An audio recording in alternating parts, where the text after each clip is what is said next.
HSE CEO Bernard Gloucester has written to each Oireachtas member this evening to confirm that the HSE will be building a new 10-bed facility on the site of the Owenacurra Centre in Midleton.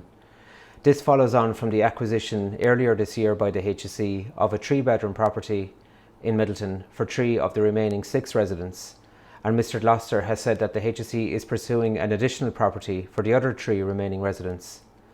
And I just want to mark this as a major breakthrough in our long-standing campaign.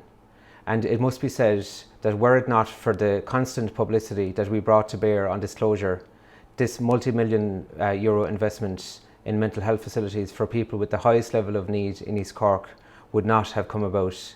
And by we, I mean the families at the centre of this, some of the residents themselves who campaigned, myself, Deputy Nessa Horrigan, Deputy Pat Buckley, and some of the people on the Oireachtas committees who were hugely helpful, most notably Deputy Roisin Shortall, Senator Francis Blacks, Senator Martin Conway and Deputy Holly Kearns.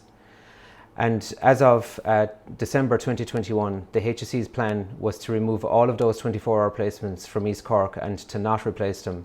So this is testament to the power of our campaign.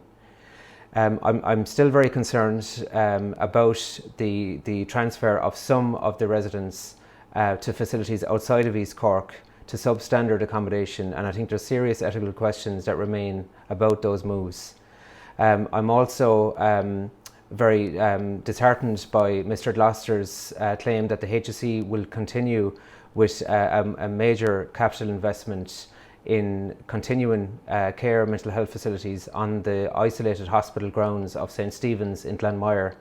That's funding that should be directed to community services, and that investment in St Stephen's is at odds with a vision for change and the UN Convention on the Rights of People with Disabilities.